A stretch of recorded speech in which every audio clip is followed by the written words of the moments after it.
walking. At Sydney 2000 Olympic Games, she was in a goal position. She ran for 3 hours, she fast walked for 3 hours, and with 100 meters before finishing for a gold medal, she got disqualified because she ran. And if anything is a good metaphor for science, it's fast walking. Because basically what fast walking is you walk. You don't run. You have to keep your feet on the ground, and you're not allowed to get them off the ground. And if you get them off the ground, if you're running is for losers. If you run, you're disqualified. Then you're not a proper fast walker. But in the end of the day, we're gonna give the medal to the one that's fastest.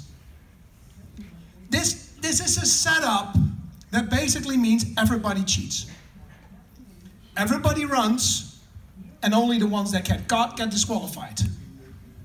If you look back at a tape of fast walking, everybody cheats.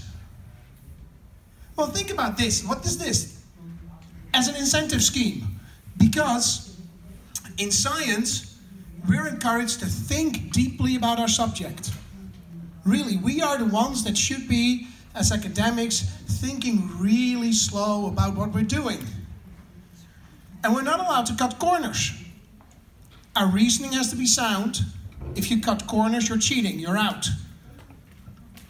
But while you're doing that very deep thinking, first one to publish wins.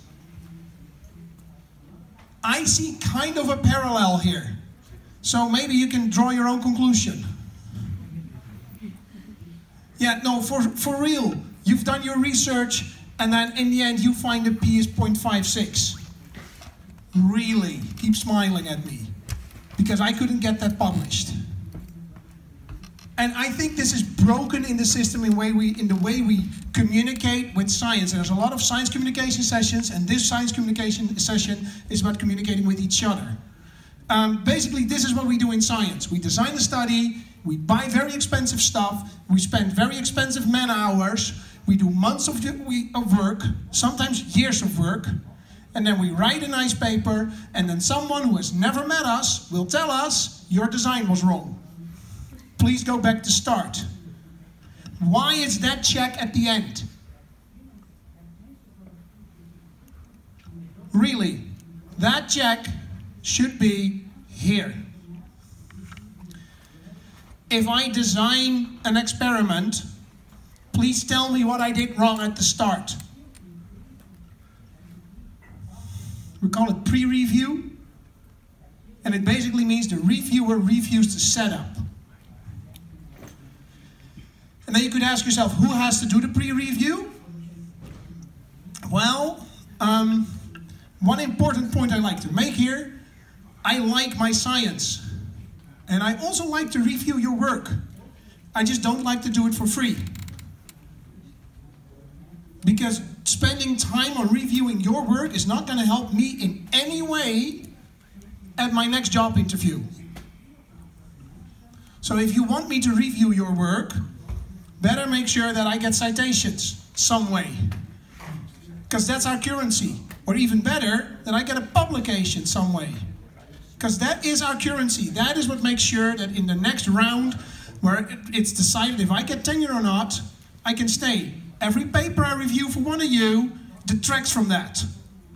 And if you don't want to give me publications, at least give me money. And I specifically put British pounds on here because Elsevier made 900 million in profit.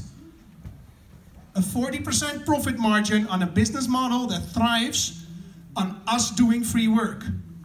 That's not how it should be. So, summing up, this is a nice metaphor for science. That dude is reviewer number 3. And it's usually he is stopping us 100 meters before we're there. We should totally stop that. And I know there is not one silver bullet. This will work for specific areas in science and not for all of them. But please, publishers, owners of journals, introduce pre-review. pay for your reviewers or make the review a publication, because otherwise I'm not going to do it. Thank you very much, and to end on a positive note, I'd like to party with the outliers tonight. Thank you.